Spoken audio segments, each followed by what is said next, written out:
Ayan mga lodi. So ito yung wire. So 4 core itong wire na ito. Makikita niyo 4 core yan. Meron siyang balot na aluminum.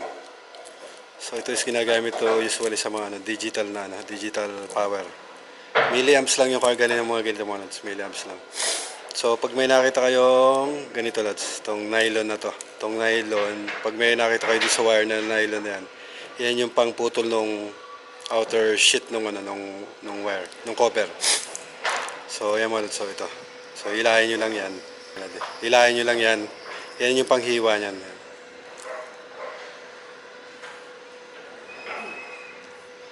So lagyan nyo lang kung hanggang saan yung kakatin nyo. Then stop nyo na dun mga lods. Yan, okay na yung mga lods. So natanggal nyo na yung outer sheet ng wire.